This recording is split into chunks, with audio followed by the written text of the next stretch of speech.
সুন্দরী চলেছে একা পথে, সঙ্গী হলে দোষ কি তাতে?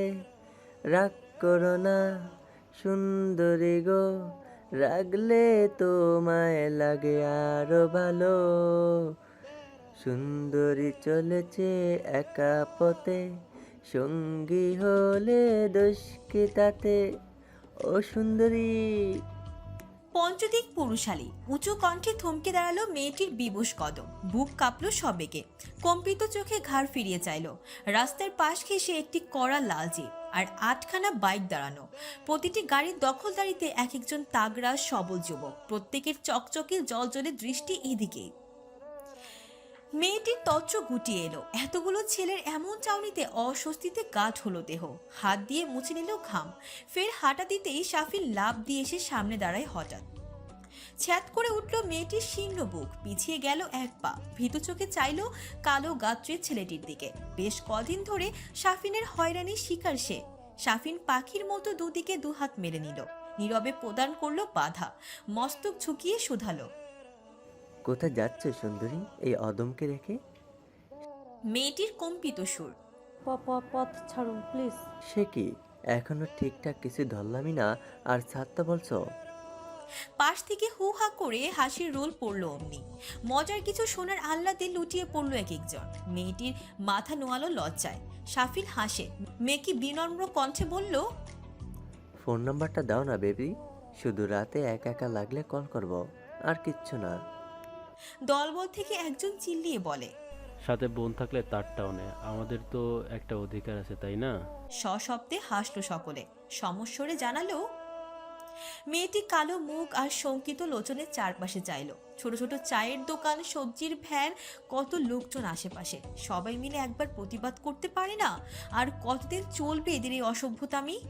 কিন্তু না, প্রত্যেকে ব্যস্ত যেন। এদিকে ওদি ফিরে তাকার মতো কিছুই ঘটছে না।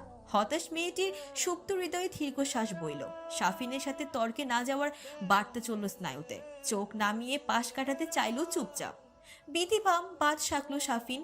পথ আগলালো আবারও। ভ্রু গুটিয়ে বলল, এভাবে অবজ্ঞা করে যেও না সুন্দরী, দিল মে চোট লাগতা হে। মেয়েটি নিরুত্তর ভাবে এপাশ থেকে হেঁটে যেতে নেয়। সাফিন অমনি গলায় ঝোলানো ওড়নার এক মাথা টেনে ধরল। চমকে দাঁড়িয়ে গেল মেয়েটি। সাফিন বলল, এত ভাব দেখাচ্ছ কেন? ফোন নাম্বার না দিলে আজ তো যেতে দেব না। এতক্ষণে শান্তরূপী মেয়েটি ওড়নার হাত পড়ায় নিমিষে জ্বলে উঠল কেমন। ফিরে চেয়ে শক্ত গলায় বলল। ওড়না ছাড়ুন। সাফিন শুনল, তবে মানল না। উল্টে এক ঝটকায় সম্পূর্ণ ওড়নাখানা লুফে আনলো মুঠোয়। মেয়েটি ভরকে ওঠে, স্তব্ধ হয়। শূন্য বুকের দিকে চোখ বলিয়ে লজ্জায় মিশে যায় ভূপৃষ্ঠে। পরপর কোঠর ভর্তি অগ্নি নিয়ে বলে, অসভ্য ইতর জানোয়ার কোথাকারে। রাস্তাঘাটে মেয়েদের ওড়না ধরে টানতে লজ্জা করে না? এত ওড়না ধরার শখ যখন, বাড়ি গিয়ে নিজের বোনেরটা ধর। সাফিনের উজ্জ্বল মুখ বিবর নিভে গেল। মাঝ রাস্তায় অপমানে থমথমে হয়ে এলো চেহারা।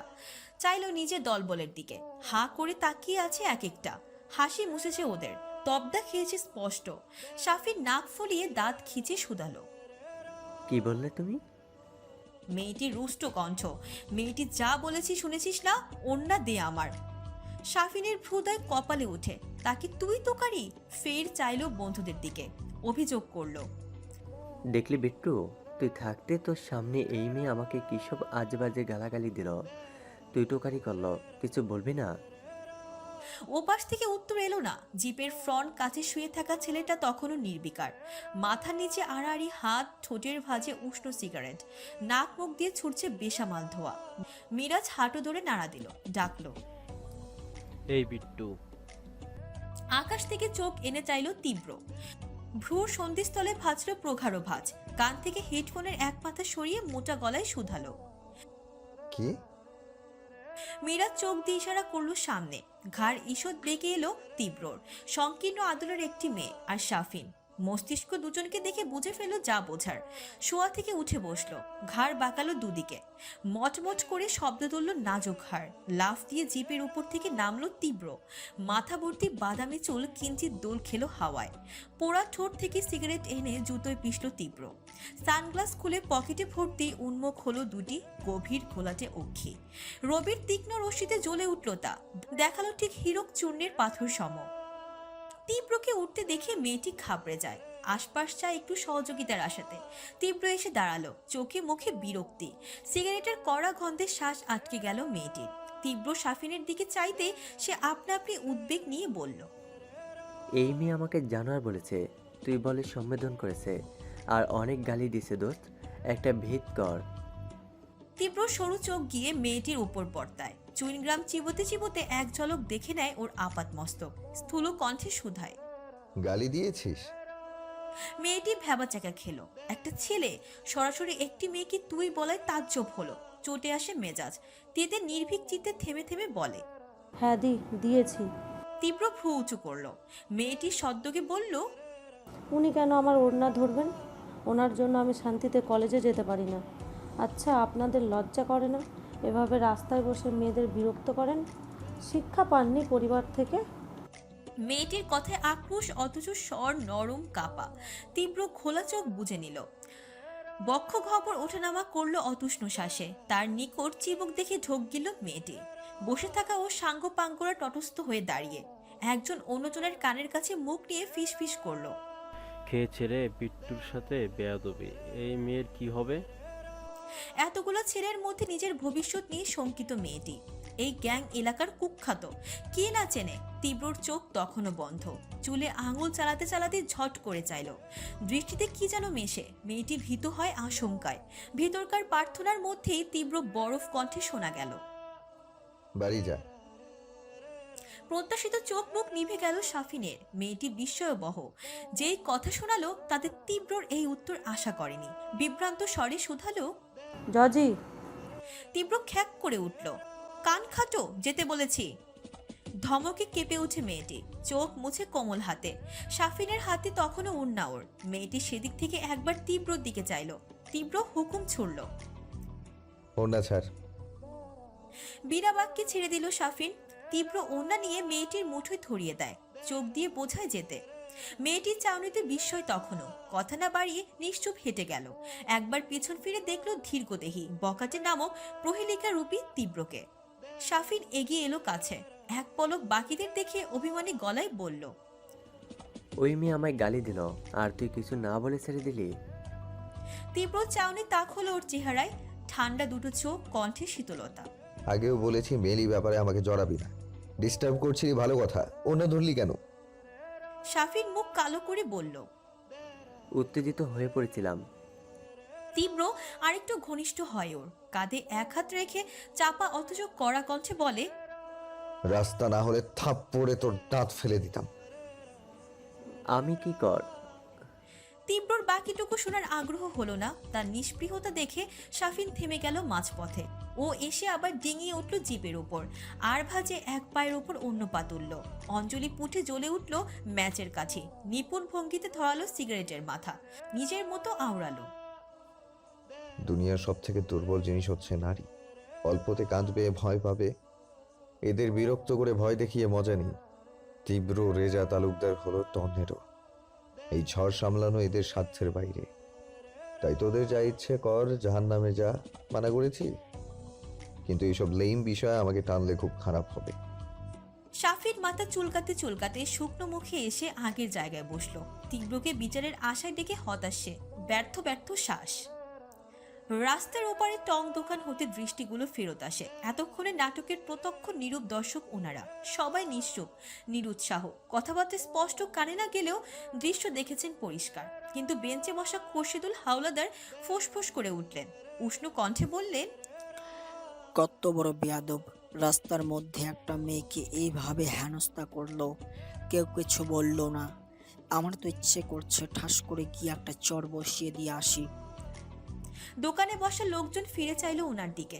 দোকানি সবুজ কচি পানে জর্দা ঢালতে ঢালতে শুধালেন, এলাকায় নতুন? উনি বললেন, জি, 3 দিন হলো এলাম। মুখোমুখি লোকটা সবেগে বললেন, ওই জন্যই তো বলি, পুরনো হলে আর এসব বলতে না ভাই। ব্যাপার না, কটা দিন থাকুন এ পাড়ায়, সব বুঝে যাবেন। খোরশেদুলের গলায় কৌতূহল। কেন বলুন তো? দোকানি জবাব দিলেন, কেন আর কি, নিজেই বুঝবেন। ওই ছেলেগুলোকে কারো কিছু বলাতে দূর, চোখ তুলে দেখার সাহসও নেই।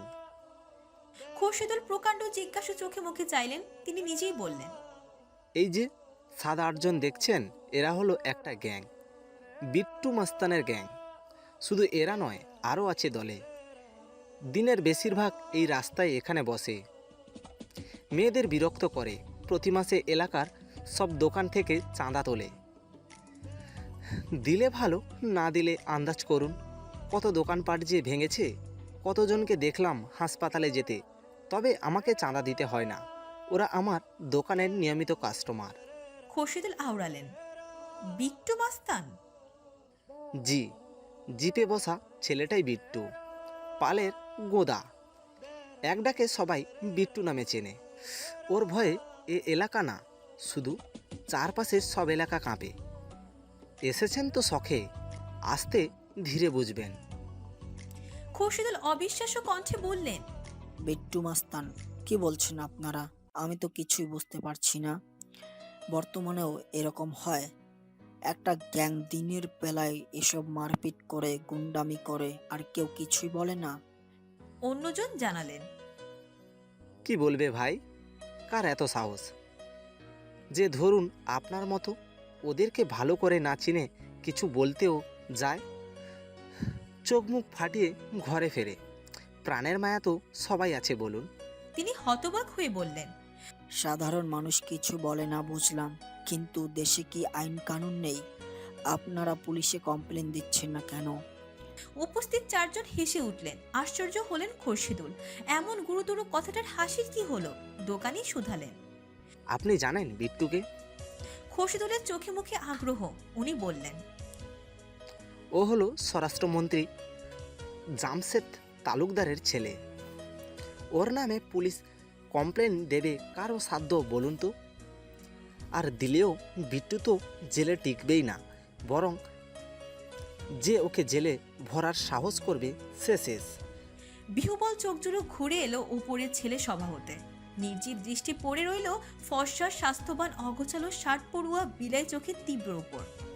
একজন শুধালেন, বাড়িতে মেয়ে আছে ভাই? বিলম্বে জবাব এলো, জি। সাবধানে থাকতে বলবেন, ওদের খপ্পরে পড়লে কি হয় এটা তো ডেমো দেখলেন। আমরা ভাই পুরাতন, এসব জানি। খোরশেদুল খেমে গেছেন। সুতির পাঞ্জাবি লেপটে গিয়েছে পিঠে। গতিতে দুশ্চিন্তায় হাবুডুবু খেলেন। ঘরে দুটো শিয়ানা মেয়ে, স্কুল কলেজে যাতায়াত অহর্নিশ। এরকম পরিস্থিতি হলে কিভাবে কি করবেন বুঝতে বাকি নেই। এই এলাকায় আসা জীবনের মস্ত বড় ভুল। দোকানে শুধালেন, চায়ে কয় চামচ চিনি দেবো ভাই? সম্বিত ফিরল ওনার। ফ্যাসফেসে জবাব দিলেন, না, খাবো না, আসি আজ। বাজারের ভারী ব্যাগটা হাতে তুলে টিনের ছাউনি থেকে বেরিয়ে এলেন খোরশেদুল। গন্তব্যে হাঁটা ধরলেন টালমাটাল কদমে। বাকিরা বলা বলি করলো, গল্প শুনে ঘাবড়ে গেছে, দেখলে না জানি কখনটা অজ্ঞান হয়ে থাকতো। কড়াইয়ে মুরগির মাংসের মধ্যে দুধ ঢাললেন সালমা বেগম। রোস্টের ঘ্রাণ তখন ছোটাছুটি করছে বাড়িময়। সেকেন্ড জনে মিশে দুধ ফুটতে শুরু করে দিয়েছে। তুলতুলে চিকেনগুলো ঠেকে যায় আড়ালে। সেই রান্নার দিকে সূক্ষ্মভাবে চেয়ে আছে একজোড়া সুশ্রী মনোযোগী চোখ। মস্তিষ্কে সবটুকু প্রণিধান খাটিয়ে দেখছে সে। সালমা বেগম ঢেকে দিলেন তরকারি। ফিরে চাইলেন এদিকে। ভ্রু গুটিয়ে শুধালেন, গরমের মধ্যে দাঁড়িয়ে আছিস কেন? ঘরে যা। ঋণছিনে কণ্ঠের নম্র আবদার এলো। বাকিটুকু আমি করব মনি। মৃদু হাসলেন সালমা। তুষ্টু চোখে দেখলেন সম্মুখের মেয়েটিকে। কাঁচা কম্পাস দিয়ে অঙ্কিত নিখুঁত গোলাকার মুখটা যখনই দেখেন, ভেতরটা লুটিয়ে আসেন হিমে। পুষ্পিতা, নামের মধ্যে স্নিগ্ধ উপহ, টুকটুকে সজীব, গোলাপের ন্যায় ললিত শুভ্র একখানা আদল। সকাল থেকে অনেক করেছিস, আর কিছু লাগবে না, একটু বিশ্রাম নে, যা। বিশ্রাম লাগবে না আমার, আমি সালাদ কেটে দিই। সালমা হার মেনে বললেন, আচ্ছা দে। সেকেন্ডে বটি দিয়ে বসে গেল পুষ্পিতা। শসা, লেবু আর গাজর কাটা ব্যস্ত হয়ে পড়ল হস্তযুগল। সালমা দাঁড়িয়ে দাঁড়িয়ে দেখছেন পুষ্পিতার মনোনিবেশ তখনও বটির ধারে। নিপুণ হাতের কাজ খুঁত পাওয়া মুশকিল। ভদ্রমহিলার ঠোঁটে হাসি লেগে রয়। একটা সময় লম্বা ভারী নিঃশ্বাসে বক্ষপট ওঠানামা করে। পুষ্পিতার প্রতি অলিক মায়া ছড়িয়ে আছে কোঠরে। এত সুন্দরী গুণী মেয়ে, অথচ অনাথ, মা নেই, বাপ থেকেও নেই। তিনি যথেষ্ট চেষ্টা করেন ওকে আদর করার, আগলে রাখার, কিন্তু মা সমতুল্য হয় কি? তার চিন্তার মধ্যে কলিং বেল বাজল। সালমা হাঁক ছুড়লেন। মিথিলা, দরজাটা খুলে দে তো, তোর বাবা এলেন বোধহয়। অবিলম্বে জবাব এলো। পারবো না আমি। চোখ মুখ কুঁচকে ফেললেন সালমা, বিড়বিড় করলেন। বেয়াদব। পুষ্পিতা কাজ ফেলে উঠে দাঁড়ালো। আমি যাচ্ছি। সিটকিনি খুলতে খসিদুলের শুষ্ক মুখের দেখা মিলল। চেহারায় অন্ধকার। পুষ্পিতাকে দেখে প্রকট হলো তা। ভ্রুযুগলে ভাঁজ পড়ল অচিরে। বাজারের ব্যাগ এগিয়ে দিলেন। থমথমে গলায় বললেন, মাছ আছে, নামিয়ে রাখ। পুষ্পিতা ঘাড় কাত করলো, নম্র গলায় শুধালো। পানি দেবো খালুজান? চেয়েছি তোর কাছে। কঠোর কণ্ঠে মাথা নামালো পুষ্পিতা। ব্যাগ হাতে চুপচাপ চলে গেল। খসিদুল তিক্ত চোখে মুখে এসে কাঠের সোফায় বসলেন। চিন্তিত ভঙ্গিতে মাথা এলিয়ে দিলেন পেছনে। পেশায় একজন সরকারি কর্মচারী তিনি। সদ্য ট্রান্সফার হয়েছেন। বসে উঠলেন এই বাড়িতে। এর মধ্যে আবার এলাকা ছাড়বেন কি করে? বাসায় বা এত রাতারাতি পাবেন কোথায়? পানি হাতে এলেন সালমা বেগম। স্বামীর ফ্যাকাশে মুখমণ্ডল দেখে ভাঁজ পড়ল কপালে। উদ্বিগ্ন কণ্ঠে শুধালেন, কি হয়েছে? খসিদুল চোখ মেললেন, সোজা হয়ে বসলেন। গ্লাস ফাঁকা করে বললেন, ছেলে মেয়ে কোথায়? ডাকো। এক ডাকে চপল পায়ে হাজির হলো রাহাত। ঝাঁকড়া চুল অবিন্যস্ত ভাবে হেলে দুলে উঠল। কিশোর রাহাত সপ্তম শ্রেণীতে পা রেখেছে কেবল। আত্মীয় স্বজনের কাছে গোল্টু নামে পরিচিত সে। একেবারে গাল টিপে চুমু খাওয়ার মতো কিউট।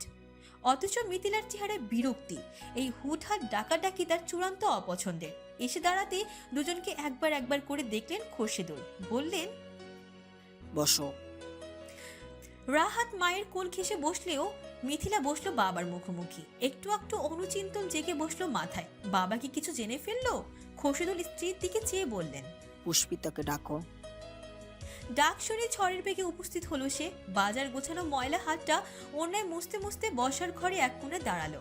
সবার উৎসুক চাউনির মধ্যে সালমা প্রশ্ন ছুড়লেন। মিথিলার দিকে চেয়ে রইলেন। তুমি বলেছিলে এই এলাকাটা ভালো, মেন রোড, পাশে যাতায়াতে সুবিধা। আমি সব কিছু দেখে পছন্দ করেছিলাম, কিন্তু এলাকা উন্নত হলেও এখানকার মানুষগুলো একদমই ভালো নয়। ভালো মতো খোঁজ না নিয়ে ডিরেক্ট এখানে শিফট হওয়া চরম ভুল হয়ে গেছে। মিথিলা উসখুসে ভঙ্গিতে শুধালো। কেন বাবা? বাসাটা তো খুব সুন্দর। তিনি বললেন, বাসার কথা বলছি না, পাড়ার কথা বললাম। এই পাড়ায় কিছু অভদ্র ছেলেপেলের আনাগোনা আছে। বলা যায় একটা পাওয়ারফুল গ্যাং। মাস্তানি করে বেড়ায় সারাদিন। খোলামেলা গুন্ডামি চলে। পিট্টু মাস্তান নামে এক ছেলে ওই গুন্ডা দলের লিডার। মন্ত্রীর ছেলে বলে সবাই ভয় পায়। মারপিট, চাঁদাবাজি। আজ তো আমার সামনেই এক মেয়েকে। থামলেন তিনি। চেহারায় অস্বস্তির প্রবল ছাপ। ছোট ছোট ছেলে মেয়ের সামনে ওসব বলার রুচি হলো না। সালমা আটকে উঠলেন। কি সাংঘাতিক! এরকম হলে এই এলাকায় থাকবো কি করে? খসিদুল বললেন, তোমরা সাবধানে চলাফেরা করবে। নেকাব ছাড়া বাইরে কেউ যাবে না। মিথিলা, তোমাকে বলছি, আগে যেমন যখন তখন বেরিয়েছ তা তো একবারেই করবে না। ওদের হাত অনেক লম্বা। একবার চোখে পড়লে আমাদের মতো সাধারণ মানুষের করার কিছুই থাকবে না। বুঝতে পেরেছ? মিথিলা নিম্নাষ্ট চেপে চুপ করে রইল। এই গ্যাং সম্পর্কে ওর থেকে ভালো কি জানে? খসিদুল ঠান্ডা চোখে জড়সড় হয়ে দাঁড়ানো পুষ্পিতার দিকে চাইলেন। কথাটা তোকে বলেছি, খুব দরকার ছাড়া তুই বারান্দাও পা রাখবি না। পুষ্পিতা একটু নড়ে চড়ে ওঠে। অবিলম্বে বরাবরের ন্যায় ঘাড় কাত করে। মুহূর্তে মেজাজ বিগড়ালো মিথিলার। বাবার এমন হুঁশিয়ারি যথার্থ অর্থ সে জানে, বোঝে। পুষ্পিতা দেখতে সুন্দর কিনা উপর থেকে নিশ্চুপ রইলেও ভিতর ভেতর ফুঁসে উঠল সে সৌন্দর্যের প্রতি। সালমা বললেন, ও তো বেরই হয় না। আর এখন তো পরীক্ষাও শেষ। অনার্সে ভর্তির আগে ওর আর বাইরের কাজ নেই। শুধু বাইরেই নয়, রাস্তা দিয়ে পরিষ্কার সামনের বারান্দাটা দেখা যায়। তাই ওখানেও ওকে পাঠাবে না। মিথিলার বিরক্ত লাগছে সবকিছু। অধৈর্য কণ্ঠে বলল, এখন রুমে যাই আব্বু। যাও। পুষ্পিতাকে একবার তপ্ত আখিতে দেখে রুমে ঢুকলো। এদিকে মেয়েটার মুখ আতঙ্কে ছোট হয়ে আছে, মাথায় ঘুরছে বিট্টু মাস্তার নাম। কাছাকাছি একটা শিশু পার্ক আছে শুনছিল। রাহাতকে নিয়ে ইচ্ছেও ছিল যাওয়ার, কিন্তু এরকম হলে ও তো বাইরে পাও রাখতে পারবে না। এমনিতে যা ভীতু সে। মিথিলা কক্ষে এসে কটমট করলো, ফোন তুললো হাতে, বাস্তবভাবে ডায়াল করলো নাহিদের লেখা নাম্বারে। ওপাশের ব্যক্তিটা ফোন হাতিয়ে রেখেছিল, সেকেন্ডে রিসিভ করলো কল। অনুযোগ জানালো, ফোন ধরছিলে না কেন? আর এখন সময় হলো তোমার ফোন ধরার? মিথিলা চাপা কণ্ঠে ধমক ছুড়ল, চুপ, ফোন যে করেছি এটাই বেশি। কি করেছো তুমি? নাহিদ বুঝতে না পেরে বলল, কি করলাম? এলাকায় এসেছি মাত্র 2টো দিন, এর মধ্যেই বাবার কানে তোমার বন্ধুর কথা চলে গিয়েছে। দলবল মিলে নাকি একটা মেয়ের সাথে কি করেছো? নাহিদ উদ্বেগ নিয়ে বলল, কখন? না না, আমি কিছু করিনি। আমি এলাম একটু আগে, যা করার ওরা করেছে। কিন্তু আঙ্কেল দেখলেন কখন? ওসব আমি জানি না। বাবা যদি জানতে পারে তুমি ওই গুন্ডা বিট্টুর বন্ধু, জীবনও তোমার সাথে আমাকে বিয়ে দেবে না। মানেটা কি? বন্ধুর সাথে বিয়ে কি সম্পর্ক? সম্পর্ক আছে, অবশ্যই আছে। যে ছেলে একটা গুন্ডার লেজ ধরে ঘোরে, আমিও বা তাকে বিয়ে করতে যাব কোন দুঃখে? নাহিদের স্বর পুরো হলো। কি বলতে চাও? মারিয়া কাটকাট গলায় জবাব দিল, বলতে চাই পরবর্তীতে ঝামেলা হওয়ার আগে আমাদের একটা সিদ্ধান্তে আসা প্রয়োজন। সে একটু দম ফেলে ঠোঁট ভিজালো জিভে, বলল, দেখো, কথাটা তোমাকে বলা হয়নি, ভাবছিলাম বলবো। আজ সন্ধ্যায় পাত্রপক্ষ আমাকে দেখতে আসছে। নাহিদ আর্তনাদ করে ওঠে, কি? আসতে এত অবাক হওয়ার কি আছে? মেয়ে বড় হলে এমন পাত্রপক্ষ অনেক আসে। ও, এই জন্য এই 2 দিন ধরে আমার ফোন ধরছিলে না ঠিক করে? ব্যস্ততার অজুহাত দিচ্ছিলে মিথিলা? তুমি যা ভাবো তাই। আমারও একটা লাইফ আছে, তুমি এখনো বেকার। তোমার সাথে আমার ভবিষ্যৎ কি? বেকার হলেও তোমার কোন ইচ্ছে আমি অপূর্ণ রেখেছি? যখন যেটা আবদার করেছো দেইনি, আর তুমি ভবিষ্যৎ নিয়ে ভাবছো কেন? আমার ভালোবাসার কিছুই নেই? ভালোবাসা দিয়ে কি পানি খাবো? বয়ফ্রেন্ড হিসেবে 2টো গিফট দিয়ে ছোট লোকের মতো আবার কথা শোনাচ্ছ? এত সব জানি না নাহিদ। ছেলে দেখতে আসবে, পছন্দ হলে আমি রাজি হয়ে যাব। তুমি ভাই স্যাস্টার মতো আমার পেছনে পড়ে থেকো না।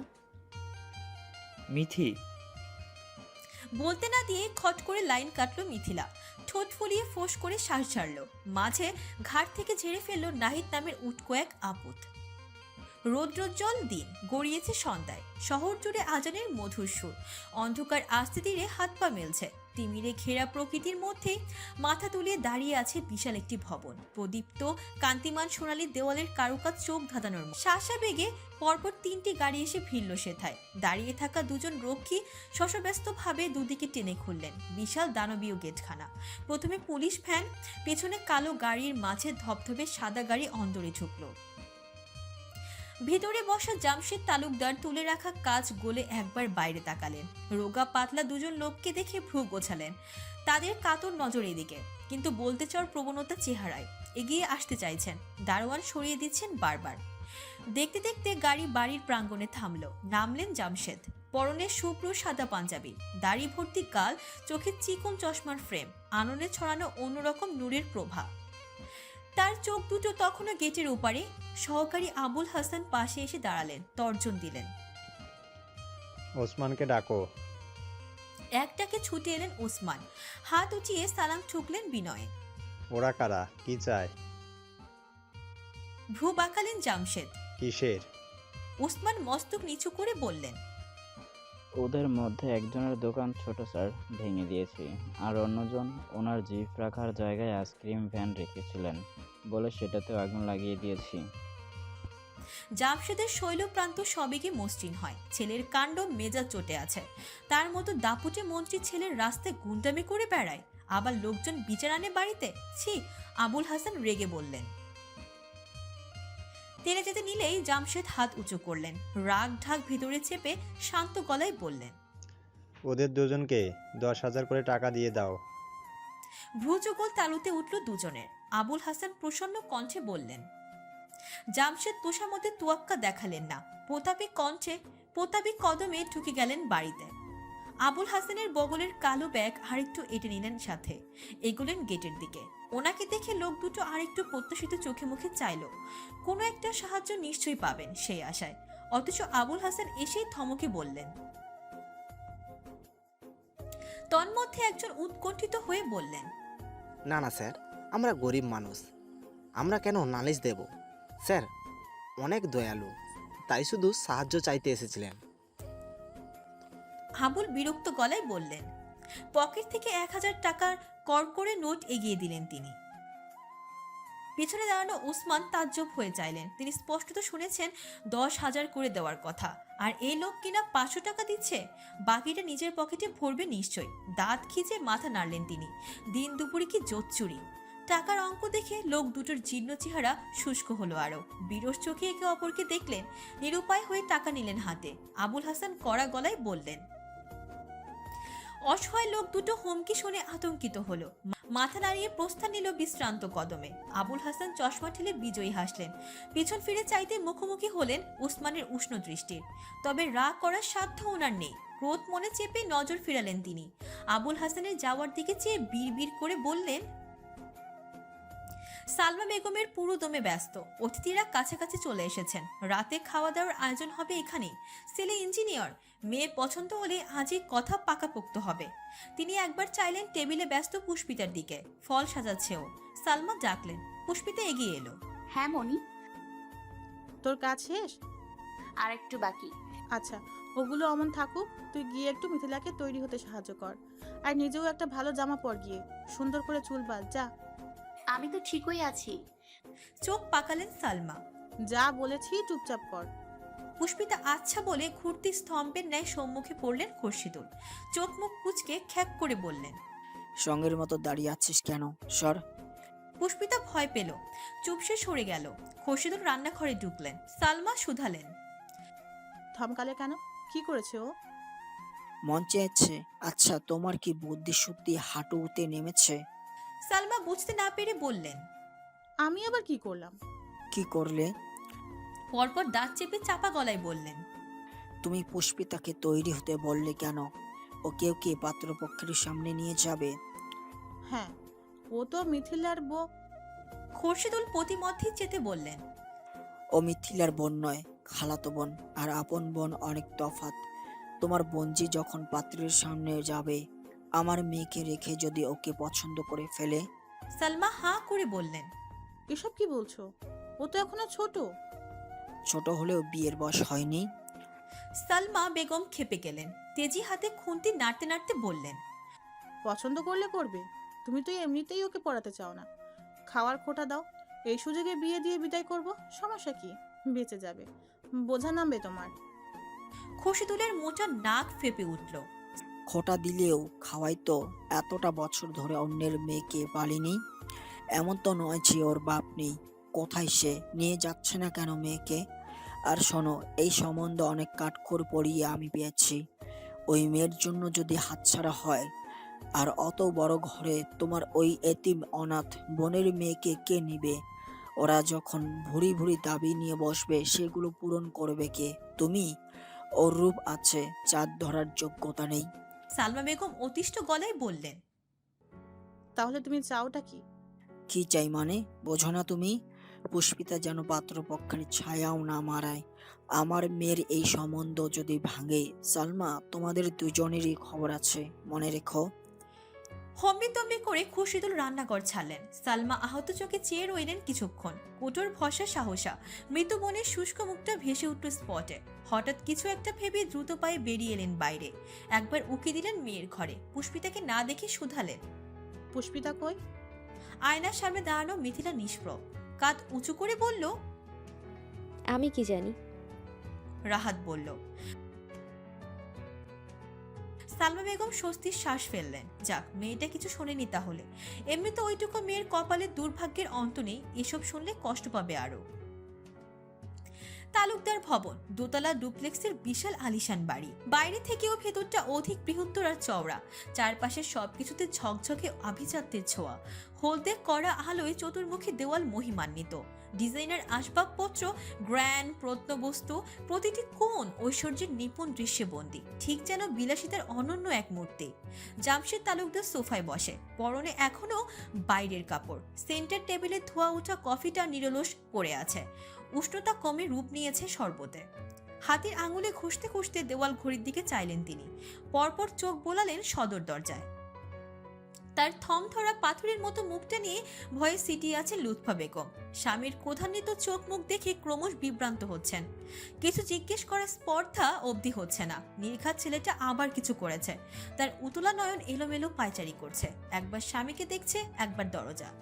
ঘড়িতে 12টা বাজার সংকেত ঠং ঠং করে উঠল। ক্ষণবাদেই বাইরে থেকে ভেসে এলো জিপের শব্দ। জামশেদ নড়ে চড়ে উঠলেন। পূর্তের আগমনে বাচ্চায় মুহূর্তে ধীর হলো চিবুক। দোরগোড়ায় তীব্রর পদচারণ পরে, অস্বাভাবিক কদম ঝুলছে দুলছে। শাফিন পৌঁছে দিয়েছে বাড়ি অব্দি, কিন্তু ভিতরে আসার সাহস কুলোয়নি। ওসমান সহ আরো একজন ধরে ধরে নিয়ে আসছে ওকে। মাতাল ছেলেকে দেখে লুৎফা মিউ এলেন। শঙ্কিত নয়ন ঘুরে এলো স্বামী হতে। উঠে দাঁড়ালেন জামশেদ। মটমটে চোয়াল ক্ষুদ্র লোচন সমেত গিয়ে দাঁড়ালেন তীব্র মুখোমুখি। তুমি আজ আবার মদ খেয়েছো?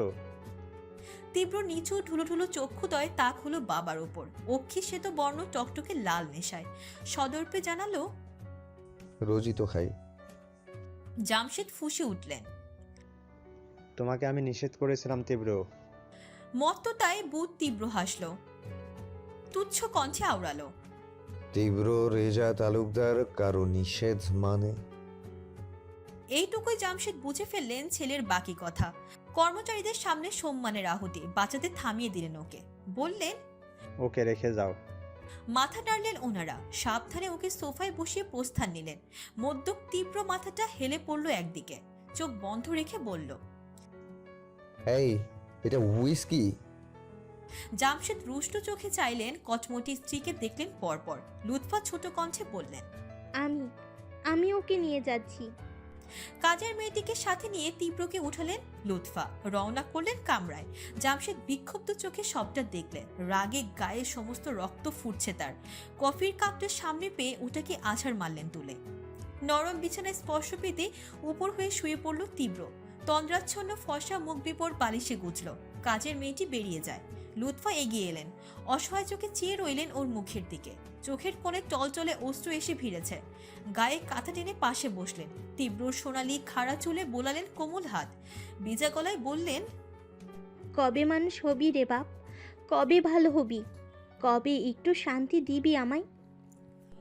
সুটকোট পড়ুয়া সুদর্শন পাত্রকে দেখে মাথা ঘুরে গেল মিথিলার। মুগ্ধতায় চক্ষু ললাট ছিল।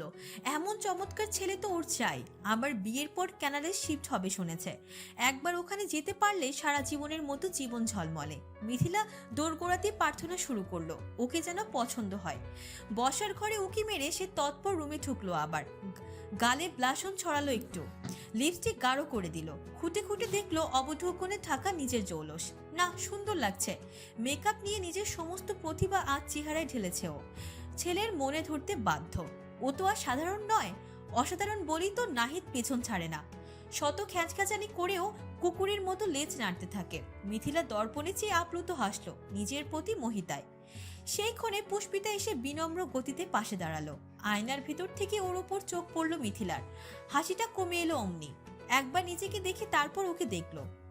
গাঢ় প্রসাধনী আর এত সাজসজ্জার ভিড়েও সেও মুখ বিবর খুব নগণ্য লাগলো মিথিলার। মনে হলো পুষ্পিতার ওই মিলন ক্রিম রখের মুখখানা অতি সুন্দর নির্মল। রাগ হলো ওর। দাউ দাউ করে হিংসের খড়কুটোতে বন্যি জ্বলল সবেগে। হিসাব মতো পুষ্পিতা ওদের আশ্রিতা, ওদের দয়ায় বেঁচে আছে। এত রূপ কেন থাকবে এই মেয়ের? মিথিলা খিটমিটে চোখে চাইল ওর দিকে, কণ্ঠে তেজ। কি চাই এখানে? মনি বলল তোমার কিছু লাগবে কিনা দেখতে। মনি মাই ফুড। আমি ডেকেছি তোকে? ডেকেছি? পুষ্পিতা মাথা নোয়ায়, ডানে ভাবে নাড়ল। বোঝালো না। তাহলে বেহার মতো এলি কেন? সরে দাঁড় আমার কাছ থেকে। নিশ্চুপভাবে সরে গেল। রাহাত বিছানায় শুয়েছিল, গেমস খেলছিল ফোনে। বোনের ব্যবহারে বিরক্ত হয়ে বলল। মিথিলা চোখ গরম করে তাকায়, ধমক দেয়। তুই চুপ থাক। ভেঙচি কাটলো রাহাত। মিথিলার এই খচ্চরে স্বভাবটা দুর্দান্ত অপছন্দ ওর, ঠিক যতটা পছন্দ পুষ্পিতাকে। মাঝে মধ্যে রাহাত ভেবে পায় না দুজনে এতটা অমিল কেন।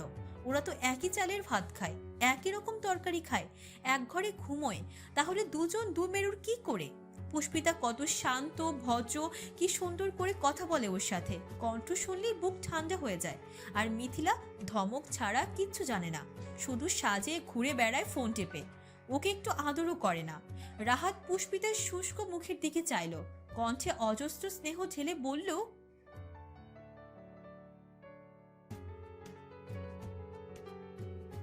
পুষ্পিতা ছোটে হাসি টানলো, এগোলো ওর দিকে। বিছানায় বসতে যাবে মিথিলা হুঁশিয়ারি দিল, এই ওখানে বসবি না, নিচে বস। পুষ্পিতা থামে, মাথা হেলিয়ে মেঝেতে বসে। বিষয়টা ছোট্ট রাহাতের মাথা গরম হয়, অসন্তোষ নিয়ে চেয়ে রয় বোনের দিকে। ওদের এই নতুন ফ্ল্যাটে শোবার ঘর মাত্র দুটো, একটায় বাবা মা থাকেন, অন্যটায় ওরা তিনজন। খাটটা বেশ বড় সড়ো, তিনজন আরামসে ঘুমানোর জন্য যথেষ্ট, কিন্তু তাও এখানে পুষ্পিতার জায়গা হয় না, মিথিলা দেয় না। সালমা বেগমের শত চোটপাট অগ্রাহ্য করে ওকে নামিয়ে দেয় ফ্লোরে। আগের বাসাতেও তাই হয়েছে। শুতে না দিক, বসতে দিলে কি হয়? রাহাত মায়া মায়া আঁখিতে পুষ্পিতাকে দেখলো। ইস, ওর যদি ক্ষমতা থাকতো একটা বিরাট খাট বানিয়ে দিত, ঠিক রূপকথা রাজকন্যারা যেমন পালঙ্কে শোয় অমন। ওর ছোট আপু তো রাজকন্যার মতোই সুন্দর। সালমা বেগম ব্যস্ত পায়ে কক্ষে ঢুকলেন, তখন মেয়েকে শুধালেন, হলো তোর, চল এবার। মিথিলা ঘুরে চাইলো, শাড়ি ঠিকঠাক করে জানালো। নিজেকে আরেকবার দেখে নিল সে। সাজগোজের নিপুণ নিরীক্ষণ শেষে মায়ের সঙ্গে ঘর ছাড়লো। রাহাতের সূক্ষ্ম মনোযোগ স্ক্রিনে। যুদ্ধ চলছে অহর্নিশ, গোলাগুলির যান্ত্রিক শব্দে কামরা আলোড়িত। শত্রুপক্ষকে হারানোর অদম্য প্রয়াস তার, চোখে মুখে জিততে চাওয়ার ঝলক। পুষ্পিতা সেদিকে চেয়ে রইল কিছুক্ষণ। বাড়িতে ওর ভালো থাকার অন্যতম কারণ এই বাচ্চা ছেলেটা। বসার ঘর থেকে হৈ হৈ আওয়াজ আসছে, শোনা যাচ্ছে কতগুলো আমোদে কণ্ঠ। এই পক্ষ থেকে কে কে এসেছে পুষ্পিতা জানে না। কলিং বেল বাজতেও চলে এসেছিল এখানে। আচ্ছা, আপুকে কি পছন্দ হলো ওনাদের? পুষ্পিতার জানতে ইচ্ছে হয় ওর। ইচ্ছে হয় একটুখানি দেখতে মিথিলার হবু বরকে, অথচ চুপ করে বসে রইল। যাওয়া বা দেখার ওই অধিকারটুকুও তার নেই। খুশিদুলের তখনকার বলা প্রতিটা কথা শুনছে পুষ্পিতা। তিক্ত বাক্যগুলো চাবুকের মতো বিঁধেছে গায়ে, এফোর ওফোর করেছে একটুখানি শরীর। পুষ্পিতা ঢোক গিলল, সাথে গিলে নিল কণ্ঠনালীতে এসে আটকে যাওয়া কান্নাদের। সে অনাথ, বাবা নেই, খোঁজ নেয় না, কোথায় আছে জানেও না। এটা কি ওর দোষ? শুনেছিল মা মারা যাওয়ার পর বাবা ওকে এতিমখানায় দিয়ে দেন। মনে খুঁজে খুঁজে সেখান থেকে দত্তক আনেন ওকে। মায়ের মতো সবটুকু আদর সে দিয়েছেন, এখনো দিচ্ছেন, কিন্তু খোরশেদুল কেন যেন ওকে সহ্যই করতে পারেন না। সে ছোট্ট থেকে লোকটার বিষ বাক্যের শিকার সে। প্রতিটা মুহূর্ত কাটে ওনার রুষ্টতার কবলে। পুষ্পিতা এসব চায় না, ইচ্ছে হয় একটু ভালো থাকতে। চায় না ওকে নিয়ে ছেলেবেলা হতে দেখা মনির সংসারে এসব অশান্তি। চলে যেতে চায় বহু দূরে, অনেক দূরে, কিন্তু কোথায় যাবে? যাওয়ার তো জায়গা নেই। এই ভূমণ্ডলের একটি পতিত বিন্দুর মতোই একা। ডানে বামে সামনে পিছনে যেদিকে তাকায় নিঃস্ব নিজেকে খুঁজে পায়। পুষ্পিতা নিরলস মস্তক পিছনের দেওয়ালে ঠেসে দেয়, চোখ বোঝে ক্লান্ত ভঙ্গিতে। কার্নিশ পেয়ে তরতর করে জল নামে দুফোঁটা। আচমকা একটি কোমল হাত গাল ছুঁয়ে দিল। তাকালো পুষ্পিতা। রাহাত জল মুছিয়ে বলল,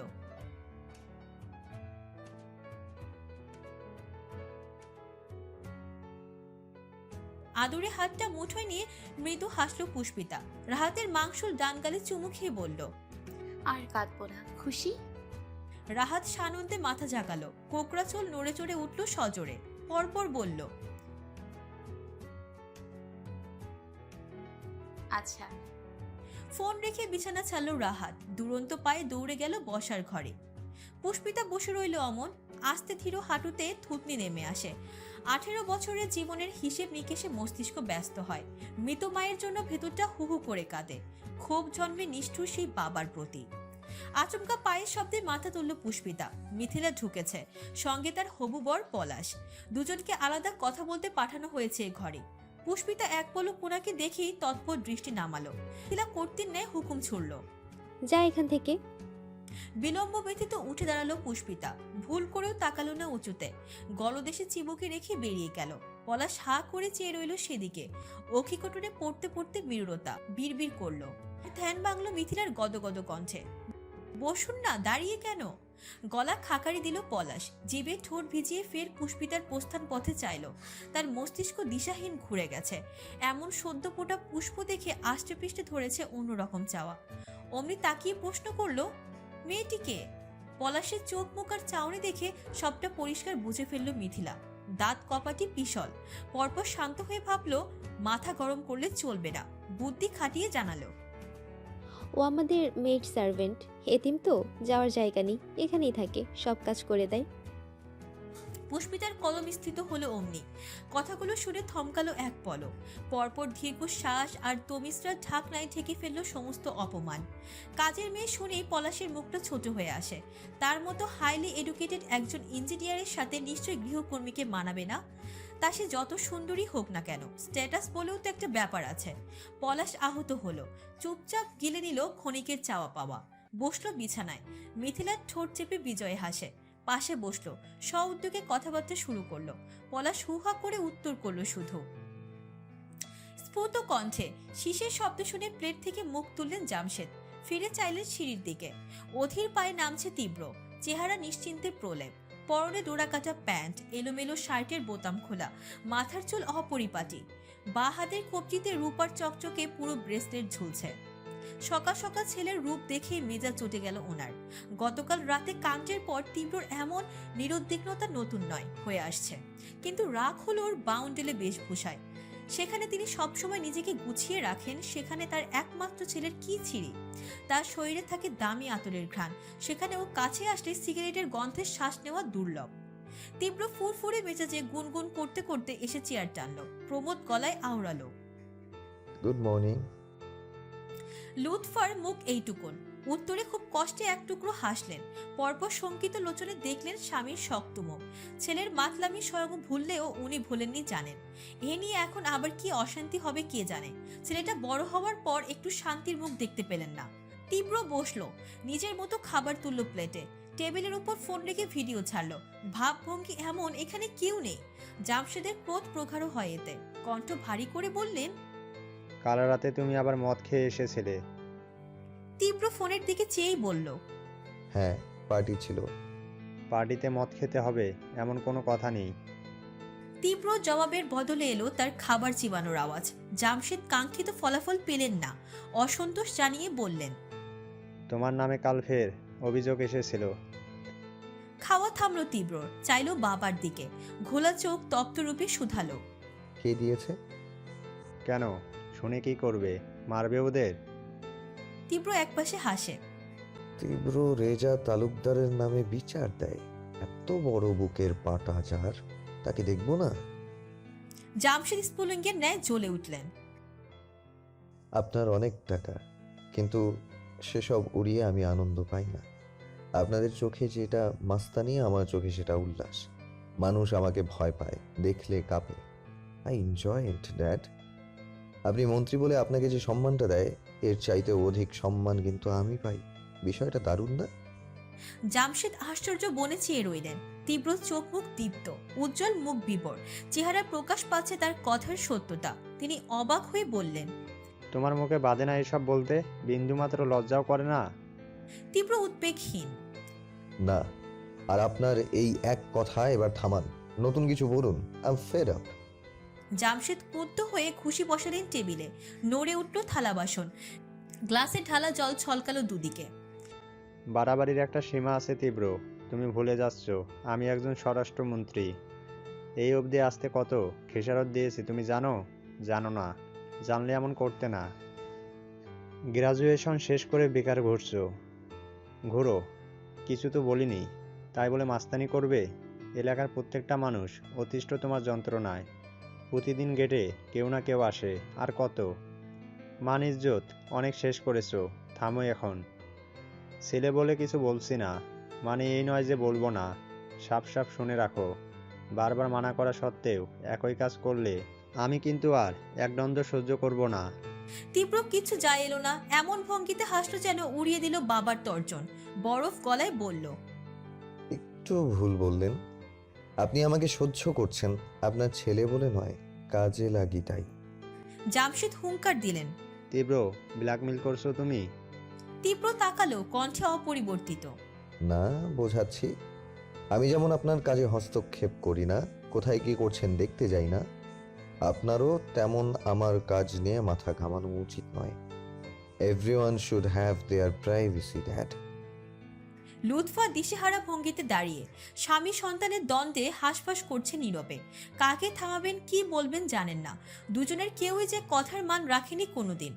তীব্রর কাটা কাটা জবাবে জামশেদ বাক্যহীন, উত্তর খুঁজে পেলেন না।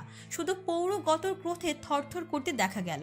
ছেলেকে জুৎসই জবাব দিতে না পারায় ব্যর্থতার রূঢ়তা ছুটল রঞ্জে। আক্রোশে খাবার শুদ্ধ থালাটা ছুঁড়ে ফেললেন মেঝেতে। চমকে আঁততে চাইলেন লুৎফা। তীব্র একবার সেদিক দেখে ফের ফোনে মনোযোগ দেয়। জামশেদ কিরমির করলেন, উঠে হনহন পায়ে হাঁটা ধরলেন সদর গেটের দিকে। পেছনে লুৎফা ছুটতে ছুটতে অনুনয় করলেন, শোনো, খাবার ফেলে যেতে নেই। টেবিলে বসে তীব্র তখনও ভ্রুক্ষেপহীন। বাবাকে তো দূর, মেঝেতে ছড়ানো থালার দিকেও আর একটিবারও ফিরে তাকালো না। সে তার মতো ব্যস্ত খাওয়ায়। লুৎফা সংকীর্ণ আদলে পাশে এসে দাঁড়ালেন। কেন এরকম করিস বলতো? বাবা তো রাগ করে না খেয়ে চলে গেলেন। তীব্র খাওয়া শেষে উঠল, মায়ের আঁচলে মুখ মুছতে মুছতে বলল, আমি কি ওনাকে খেতে মানা করেছিলাম? তুই বলতে চেয়েও শ্রান্তের ন্যায় থামলেন লুৎফা। কিছু বলে লাভ নেই, যেখানে সেখানে চুপ থাকা ভালো। তীব্র ফোন চাবি পকেটে ভরে জানালো, আসছি। ভদ্রমহিলা ছেলের যাওয়ার দিকে হতাশ চোখে চেয়ে রইলেন। বক্ষ হাতিয়ে প্রতিবারের ন্যায় হা হুতাশ ব্যতীত কিছুটি মিলল না। করিম শাহের ছোটখাটো চায়ের দোকান। কাল যেখানে বসেছিলেন খোরশেদুল, দোকানের সামনে দুখানা চিকন কাঠের বেঞ্চ পাতা। তীব্র তার দলবল সমেত সকালে চা এখানেই খায়। দু বেঞ্চে 8 জন বসেছে আজ, বাকিরা লেপ্টে ওদের বাইক সমেত। পাশে দাঁড়ানো তীব্র লাল জিপ। গান গাইছে সবাই, ওদের উঁচু কঞ্চে হাওয়ায় দুলছে। কাঠের উপর বাইকের উপর হাত দিয়ে ঢোল বাজিয়ে তুলেছে সুর, গলার ফুটতো আওয়াজ। আরে আরে, মেয়ে তো গায়া রে, দিলবি গায়া রে। তালে তালে নড়ছে পায়ের উপর অন্য পা। 2 আঙ্গুলের ফাঁকে জ্বলছে অর্ধ পোড়া সিগারেট। করিম দোকানদার বয়স্ক লোক, অথচ বিনয়ের সাথে শুধালেন, বিট্টু ভাই, চা দেবো? তীব্র বিড়িতে টান বসিয়ে জানালো। সেই সময় প্রচন্ড গতিতে একটা বাইক পাশ কাটালো ওদের। আরোহী ঝড়ের গতিতে হাওর হলো সামনের দিকে। চৈত্র মাসে রাস্তার ধুলো সব উড়ে উঠল বায়ুতে। ওদের গান শেষ, তটস্থ ভঙ্গিতে চাইলো। তীব্র ভ্রু গোছালো, টং থেকে স্বল্প মাথা বের করলো আগন্তুককে দেখে। সাপিনের দিকে চেয়ে বলল, কে ছিল? সে মাথা নাড়ল। চিনি না, দাঁড়া দেখছি। সাফিন মুহূর্তে তার বাইক ছুটালো, সাথে চললো আরো কজন। তীব্রর হাতে তকতকে চায়ের কাপ। এই কাপে করিম শাহ কাউকে চা দেন না, শুধুমাত্র তীব্রর জন্য বরাদ্দ থাকে। উষ্ণ চায়ে পোড়া খাওয়া ঠোঁট ভেজানোর মধ্যেই লোকটিকে বগল দাবা করে হাজির হলো ওরা। ভদ্রলোকের চেহারায় আতঙ্ক, বিচলিত চোখ মুখ। কি করছেন বুঝতে পারছেন না। এতগুলো তাগড়া যুবকের কবলে পড়ে ঘামছেন খুব। সাফিনের মুঠোয় তার বিন্যস্ত শার্টের কলার। ওকে ছিটকে রাখার মতো তীব্রের সামনে দাঁড় করালো সে। বলল, এই দেখ, এই বেটা। তীব্র ঘাড় ফেরালো, দেখলো একবার, কিছু বলল না। মিরাজ গিয়ে দাঁড়ালো সামনে। কি মামা, কই যাচ্ছিলে এত সেজে গুজে? লোকটি ভীত, মনে হচ্ছে ছেলেগুলো সুবিধের না। আর 10-12 জনের সঙ্গে লড়াইয়ের সাহস তো তার একেবারেই নেই। নরম গলায় জানালো, অফিসে। খুব তাড়া ছিল বুঝি? জি, মানে দেরি হয়ে গেছিল। মুশফিক ভ্রু উঁচায়। এই এলাকায় থাকিস? আগে তো দেখিনি। জি, আসলে আমার শ্বশুর বাড়ি এখানে, নতুন বিয়ে হয়েছে। সবাই সমস্বরে টেনে টেনে বলল। মিরাজ ভদ্রলোকের চিবুক জান পায়ে ঘুরিয়ে বলল, ওলে ওলে, আমাদের পাড়ার নতুন জামাই। তা জামাই, বেট্টু মাস্তানকে চেনো? লোকটি বিভ্রান্ত হয়ে মাথা নাড়লেন। ও শুধালো, নাম শুনেছ? জজি। দেখোনি তাই তো? আচ্ছা দেখাচ্ছি, ওই দেখো। তীব্রর দিক আঙুল তাক করলো মুশফিক। লোকটি অনুসরণ করলেন ইশারা। চায়ের কাপে নিপুণ মনোযোগী তীব্রকে দেখলেন গ্রাসিত লোচনে। দেখেছিস? জি। সালাম দেবে কে? তোর বাপ? লোকটি তৎপর ভয়ে ভয়ে আওড়ালো, আসসালামু আলাইকুম। মিরাজ তুষ্ট গলায় বলল, গুড। উনি ছোট কণ্ঠে শুধালেন, আমি যাব এখন। মুশফিক চোখ পাকায়, যেতে বলেছি তোকে? জি না। শাফিন বলল, শোন, যেখানে বিট্টু থাকে লোকজন সেখানে চোখ তুলে হাঁটে না, উঠতে বসতে সালাম ঠোকে। আর তুই সেখানে জোরে বাইক চালিয়ে যাওয়ার সাহস করেছিস, এটা অন্যায় হয়ে গেল না? লোকটিকে চোখ দেখে থমকে বলল, হলো না অন্যায়? জজি হলো। মিরাজ বলল, অন্যায় যখন করেছো ভাইয়া, একটা শাস্তি পাবে না তাহলে? আশঙ্কায় মুখ চুপসে গেল ওদের। ধরে নিলেন এতগুলো ছেলের উদম কেলানি খাবেন এবার। মনে মনে সিদ্ধান্ত নিয়ে ফেললেন আজ বেঁচে গেলে আর জীবনে ফুল স্পিডে বাইক চালাবেন না। মুশফিক শুদ্ধি দিয়ে বলল, আহ, শাস্তি কেন বলছিস? ও হলো এই এলাকার নতুন জামাই, ওকে তো আমরা আপ্যায়ন করব। কি করব? সবাই একসাথে চেঁচালো, আপ্যায়ন। তারপর তীব্রর দিকে চেয়ে রইল। বিট্টু, এই নতুন জামাইকে কি আপ্যায়ন করা যায় বলতো? বাইকটা ভেঙে দেই। লোকটা ত্রাসিত নয়ন আটকে উঠল। বাইকখানা তার ভারী শখের, শ্বশুরের থেকে হাতিয়ে নেওয়া উপহার। ভেঙে দিলে কষ্ট নিজেই ভেঙে যাবেন। তীব্র এতক্ষণ চুপ ছিল। কাপের আদা মিশানো চা সবটা খালি করে উঠে দাঁড়ালো। ঘাড় ডলতে ডলতে এসে দাঁড়ালো মুখোমুখি। তীক্ষ্ণ দৃষ্টিতে একবার পা থেকে মাথা অবধি দেখল লোকটির। বিলাতি নয়নচোরার অতুষ্ণ চাউনি দেখে ঘাবড়ে গেলেন তিনি। বিট্টু মাস্তার নামটা তার পরিচিত, কিন্তু এই এলাকার নন, তবু শুনেছেন। কিন্তু চোখে দেখলেন এই প্রথম। এমন চমৎকার চেহারা একটা ছেলে যে এত ভয়ানক মাস্তান হতে পারে, প্রথম দেখলে কেউ বিশ্বাস করবে? আচ্ছা, কার মুখ দেখে বেরিয়েছিলেন আজ? কি কুলক্ষণে বাইক স্পিড বাড়িয়েছিলেন? এখন এদের খপ্পর থেকে মুক্ত হবেন কিভাবে? নিচু গলায় অনুনয় করলেন, ভাই আর হবে না, এবারের মতো মাফ করে দিন। তীব্র পা ফাঁকা করে পেছনে দুই হাত বেঁধে দাঁড়ালো। তুষার কণ্ঠে হুকুম ছাড়ল, প্যান্ট খোল। লোকটি ভড়কে গেল। জি? শাফিন তেতে বলল, GHI সব পারে। বিট্টু প্যান্ট খুলতে বলেছে, প্যান্ট খোল শালা। লোকটি পাথর বনে রইল। অসহায় চোখে দেখল চারপাশ, কত লোক ভিড়েছে। এখন এই ভরা রাস্তায় প্যান্ট খুলতে হবে, তাও শ্বশুর বাড়ির এলাকায়? মিরাজ অধৈর্য হয়ে উঠল। বয়ডার বাচ্চা, কানে শুনিস না, খোল প্যান্ট। লোকটি নিহতের ন্যায় চাইল। আজকে আর নিস্তার নেই, সম্মানের হনন এখানেই লেখা। মন্থর বেগে বেল ছাড়িয়ে প্যান্ট খুলতে তীব্রর পরের হুকুম। শার্ট খোল এবার। অসহায়ের ন্যায় শার্ট আর টাই খুলে প্যান্টের পাশে রাখলেন লোকটি। পরনে স্যান্ডো গেঞ্জি আর হাঁটুর 1 ইঞ্চি ওপরে ছোট প্যান্ট ব্যতীত কিচ্ছু নেই এখন। সবাই হু হা করে হেসে উঠতে লজ্জায় মস্তক ঝোকালেন তিনি। তীব্র তাই হাতে তোলে, স্যান্ডো গেঞ্জির উপর দিয়ে ঝুলিয়ে দেয় ওনার গলাতে। সরে এসে ডাকে, শাফিন। বল দোস্ত। লোকটি চোখ তুলল না, লজ্জায় মাটিতে মিশে যাচ্ছেন উপহাসের শিকার হয়ে। শাফিন কাঁধ পেঁচিয়ে বলল, চলেন দুলাভাই। পুরো চোখ হাসছে, অথচ চিবুক সুদৃঢ়। এসে আগের জায়গায় বসলো। করিম শাহ সবটা নিশ্চুপ দেখলেন। আলগোসে হতাশ দীর্ঘ নিঃশ্বাস ফেললেন। মিরাজ আনন্দ চিত্তে বলল, একদম ঠিক হয়েছে। সালার সাহসকে আমাদের সামনে থেকে জোরে বাইক চালায়। তীব্র হা করতে নাই কিছু বলতে, পূর্বে কানে আসে একটা ছোট্ট প্রফুল্ল কণ্ঠ। ঘাড় বাঁকিয়ে চাইল সে, উত্তর দেওয়া ঠোঁট দুটো থামল। সবাই তাকালো একযোগে। খুঁজে পেল একটি বাচ্চা মুখ, কোকড়া চুলের স্বাস্থ্যবান রাহাত দাঁড়িয়ে, পরনে স্কুলের ইউনিফর্ম, পিঠে ব্যাগ, গলায় ঝুলছে পানির বোতল। হাঁপাচ্ছে সে, ছুটে এসেছে স্পষ্ট। এতক্ষণের কাণ্ড কারখানা সবটা দেখেছেও। গোলগাল মুখের রাজ্যের বিস্ময় পুরোটা ঠিকরে দিচ্ছে তীব্রর চোখ। তীব্র কপাল ভাঁজ করলো, একবার চাইলো বন্ধুদের দিকে, ফিরে শুধালো, তুমি?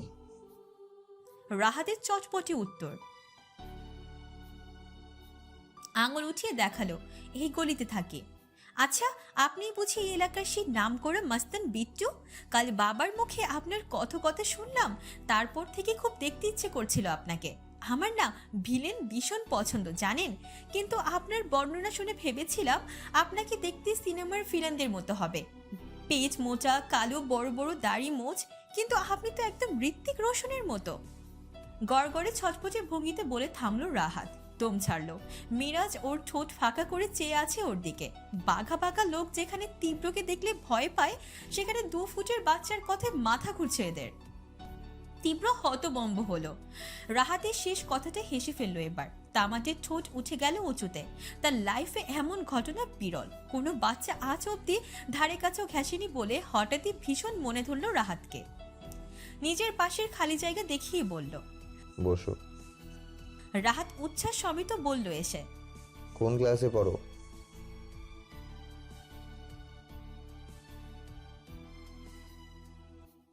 তীব্র ছোট জবাব, শুনিনি, গুনিনি।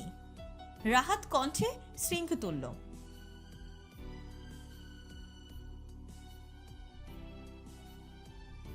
তীব্র আশ্চর্য চোখে চাইল। তার জানা মতে বাচ্চা কাচ্চা মারামারি দেখলে ভয় পায়, পালায়, আর এই ছেলে ভ্রু নাচালো সে। তোমার মারপিট পছন্দ? ভীষণ। আমি তো সারাক্ষণ ফ্রি ফায়ার খেলি, কিন্তু সরাসরি কাউকে মারতে পারি না। উল্টে আমার ক্লাসের ওরা আমাকে মারে। আমার পেটটা একটু বড় তো, তাই ভুঁড়ি ফাটিয়ে দেব বলে ভয় দেখায়। মিরাজ ফিক করে হেসে ফেলল শুনে। মুখ কালো করলো রাহাত, সবেগে নির্ভীক আবদার ছুড়ল। তীব্র হেসে উঠল, বলল, শিখে কি করবে? এবার সবগুলো সশব্দে হাসলো। আরমান বলল, ভাই এটা কে রে? আমাদের মতো হতে চাইছে। সাথে দাঁত কেলিয়ে হাসলো সে। তীব্র ঠোঁট দুটো ছড়িয়ে গেল দুদিক। রাহাতের কোকড়া চুল এলোমেলো করে দিয়ে বলল, বড় হও, শেখাবো। রাহাত খুশি হলো।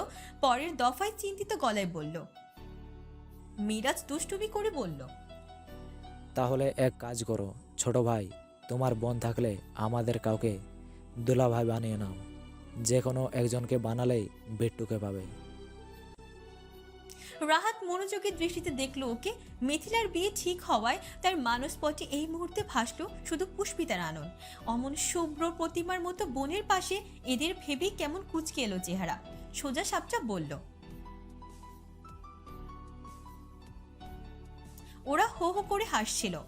কথাটা দপ করে মুছে গেল তা। হতচেনতায় চাইলো গোল গোল চোখে রাহাত ঘাড় বাঁকায় তীব্রর দিকে। চোখে মুখে মুগ্ধতা নিয়ে বলে। বখাটে তীব্রর হাসিটা এবার ঠোঁট ফুঁড়ে বেরিয়ে এলো বাইরে। গা দালালো হাস্যবান, মেলালো সনসন বাতাসে। প্রশ্ন করলো, কি খাবে? করিমকে বলল, চিপস দাও ওকে। মুশফিক আগ বাড়িয়ে বলল, তাহলে একটা বিড়ি খাও, এটা বড়দের খাবার। তীব্র তপ্ত চোখে চাইতে মুখ ছোট করে বলল, সরি। রাহাত উঠে দাঁড়ালো, বলল,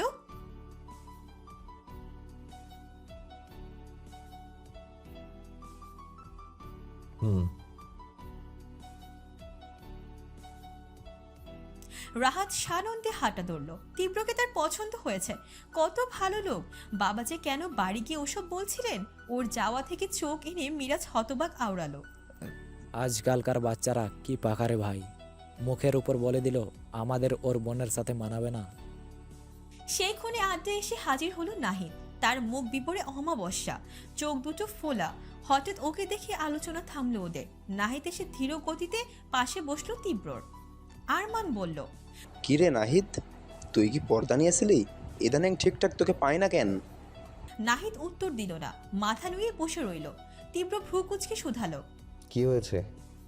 সে ভীষণ দুঃখ নিয়ে জানালো, মিথিলার বিয়ে ঠিক হয়েছে।